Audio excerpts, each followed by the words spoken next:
मित्रांनो, होळीच्या दिवशी एकमेकांबद्दलचा राग, मत्सर, द्वेष तसेच वाईट गोष्टींची या होळीत आहुती दिली जाते. होळीच्या दुसऱ्या दिवसापासून नवीन विचार, चांगले विचार यांनी पुन्हा एकदा नवीन जीवनाची सुरुवात केली जाते.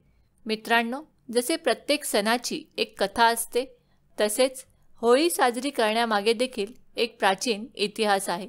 मित्रांनो, हिरण्यकशिपू नावाचा एक राजा होता, जो स्वतःला खूप बलवान समजायचा. स्वतःच्या अहंकारामुळे तो देवतांची घृणा करायचा. तसेच त्याला देवांचा देव भगवान विष्णूंचे नाव ऐकणे देखील पसंत नव्हते, कारण त्याचा मुलगा प्रल्हाद हा श्री विष्णूंचा परमभक्त होता.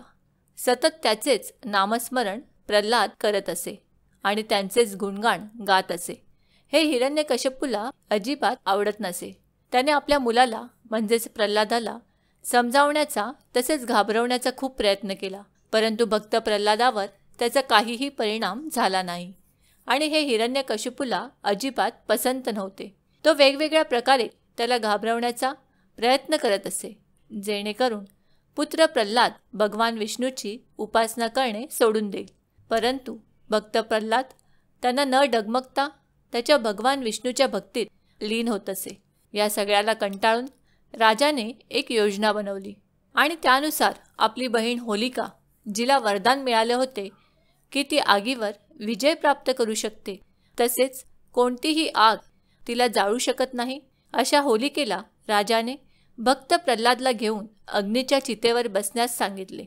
प्रल्हाद आपल्या आत्यासोबत अग्नीच्या चितेवर बसला व भगवान विष्णूच्या नामस्मरणात लीन झाला आणि थोड्याच वेळात होलिका जळायला लागली आणि एक आकाशवाणी झाली आणि ज्यानुसार होलिकेला आठवलं की तिला वरदानात असेही सांगितले होते की ज्यावेळी ती तिच्या वरदानाचा दुरुपयोग करेल तेव्हा ती स्वतः जळून राख होईल. भक्त प्रल्हादाला अग्नी काहीही करू शकला नाही, मात्र होलिका त्या अग्नीमध्ये जळून भस्म झाली. भक्त प्रल्हादाच्या पाठीशी स्वयं भगवान विष्णू असल्यामुळे अग्नी त्याचे काहीही करू शकली नाही. होलिका मात्र त्या अग्नीत जळून भस्म झाली. आपल्या शक्तीचा दुरुपयोग केल्याने ती दहन पावली. मित्रांनो, वाईट विचारांवर सद्गुणांनी विजय मिळवला, म्हणून या दिवशी होळी करण्याची परंपरा सुरू झाली. अशा प्रकारे त्या दिवशी लोकांनी उत्सव साजरा केला आणि तो दिवस होलिका दहन म्हणून ओळखला जाऊ लागला. दुसऱ्या दिवशी एकमेकांवर रंग उधळून हा सण उत्साहात साजरा करण्यात येऊ लागला. मित्रांनो, थोडक्यात सांगायचे तर होलिका वाईट प्रवृत्तीची असल्यामुळे तिचा अंतही जळून म्हणजेच वाईट पद्धतीने झाला. त्यामुळे वाईट आचार विचारांना तिलांजली देणे आणि आपल्या मनातील वाईट विचारांना होळीप्रमाणे आगीत जाळून राख करावी, हाच होळी साजरा करण्यामागचा उद्देश आहे. या दिवशी वाईट गोष्टींचा त्याग करून चांगल्या गोष्टींचा संकल्प करावा, जेणेकरून आपले संपूर्ण वर्ष सुख, समाधानाचे, भरभराटीचे आणि ऐश्वर्याचे जाईल. मित्रांनो, असे असले तरी मनात प्रश्न निर्माण होतो की होलिकेने प्रल्हादासारख्या भक्ताला जाळण्याचा प्रयत्न केला. त्या होलिकेचे हजारो वर्षांपासून पूजा करण्याची प्रथा का आहे? आपण अजाणतेपणी चुकीच्या गोष्टींचे तर समर्थन करत नाहीये ना? होळीच्या दिवशी होलिका राक्षसिणीची आठवण का? तर मित्रांनो, होलिकेला वरदान होते, सद्वृत्तीच्या माणसांना तिने त्रास दिला नाही तर अग्नी तिला जाळणार नाही. परंतु हिरण्यकशिपूच्या सांगण्यावरून तिने भक्त प्रल्हादाला जाळण्यासाठी मांडीवर घेतले. त्या दिवशी नगरातील सर्व लोकांनी घराघरात अग्नी प्रज्वलित केला आणि त्याने प्रल्हादाला जाळू नये अशी प्रार्थना केली. प्रल्हादाने लोकहृदयाला जिंकले होते. अग्नीने लोकांची प्रार्थना ऐकली. होलिका जळून खाक झाली आणि प्रल्हाद अग्निदिव्यातून पार होत नरश्रेष्ठ झाला. प्रल्हादाला वाचवण्याच्या हेतूने चालू झालेली घराघरातील अग्निपूजा कालक्रमामध्ये सामुदायिक पूजेत रूपांतरित झाली आणि त्यामुळेच आज चौकाचौकात होत असलेली होलिका पूजा रूढ झाली. म्हणजेच ही पूजा होलिका नावाच्या राक्षसिणीची नसून सामुदायिक अग्निपूजेमुळे प्रल्हादाला जे बळ, तेज मिळाले ते होलिकेच्या निमित्ताने मिळाले. त्या दृष्टीने पाहता होलिका पूजन हे असुर वृत्तीच्या नाशासाठी तसेच सद्वृत्तीच्या रक्षणासाठी लोकांच्या हृदयात असलेल्या शुभ भावनांचे प्रतीक आहे. म्हणून आपण तिला माता म्हणतो. आणि आई जशी आपले सगळे अपराध पोटात घेते, तशी होलिका माता आपले अपराध पोटात घेऊन जाळून टाकते. म्हणून आनंदाने होलिका दहन केले जाते.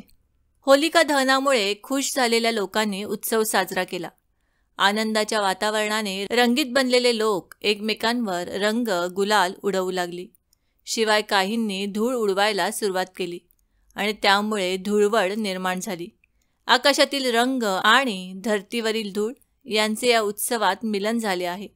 लहान मोठे भेद विसरून महालात आणि झोपडीत राहणारे लोक एकत्र येऊन नाचू लागले. यात प्रल्हादासारख्या महापुरुषाचे कर्तृत्व दिसते. होळीमध्ये केवळ निकामी वस्तू किंवा लाकडे जाळली पाहिजेत असे नाही, तर आपल्या जीवनात असलेले आपणास त्रास देणारे खोटे विचार, मनाचा मळ, विचारांचा कचरा जाळला पाहिजे. संघनिष्ठेला शिथिल बनवणारे खोटे तर्ककुतर्क या होळीत दहन केले पाहिजेत. त्याबरोबरच उत्सवाला विकृतीचे गालबोट लागणार नाही हे लक्षात घेऊन स्त्री वर्गाशी आदरभावनेने होळी खेळली पाहिजे. याबरोबरच आणखी कथांचा होळीशी संबंध आहे. त्या कथा अशा की देवादिदेव महादेव यांना मदनारी म्हणतात. समर्थ रामदास यांनी लिहिलेल्या शंकराच्या आरतीतही सुंदर मदनारी असा त्यांचा उल्लेख आढळतो. मदनारी म्हणजे मदनाचा अरी, अर्थात मदनाचा शत्रू, त्याचा नायनाट करणारा कर्दनकाळ. मदनाला कामाला भुलून अनेक जण आपल्या तत्वांपासून ढळतात. मात्र महादेवांनी कामदेवावर विजय मिळवला नव्हे तर त्याला नष्ट केला. ती रात्र होती फाल्गुन पौर्णिमेची, अर्थात होळीची रात्र. रती आणि कामदेव यांच्या रासक्रीडेमुळे शंकराची समाधी भंग झाली आणि त्यांनी क्रोधाधित होऊन कामदेवाला जाळून टाकले. अंशरूपी कामदेव त्यांना शरण आला आणि गयावया करू लागला. तेव्हा शंकरांनी त्याला अभय दिले आणि पुनरुज्जीवत केले. तो दिवस होता रंगपंचमीचा. मात्र तेव्हा त्याला सांगितले की जो भक्त माझी उपासना करत असेल त्याला तू त्रास देणार नाहीस. त्याने तसे वचन दिले. तेव्हापासून विषय वासनेवर मात मिळवण्यासाठी भगवान शंकराची पूजा करण्याचा प्रघात सुरू झाला. हरिहर पुराणानुसार ब्रह्मलोकात भगवान शंकर ढोलकी वाजवतात, तर भगवान विष्णू बासरी वाजवतात. माता पार्वतीने वीणावर तरंग निर्माण केले आणि माता सरस्वतीने वसंत ऋतूतील रागात गाणी गायली. तेव्हापासून पृथ्वीवर दरवर्षी फाल्गुन पौर्णिमेला गाणी, संगीत आणि रंगांनी होळीचा सण साजरा केला जातो. त्याचप्रमाणे होळीच्या दिवशी पूतना राक्षसिणीचा श्रीकृष्णाने वध केला आणि ही वार्ता पुढच्या 4-5 दिवसात गोकुळात कळली. तेव्हा सगळ्यांनी मिळून रंगोत्सव साजरा केला. त्यामुळे होळीच्या दिवशी केवळ होलिकेची पूजा न करता भगवान शिवशंकराची तसेच गोपाळ कृष्णाची पूजा करण्याचाही प्रघात आहे.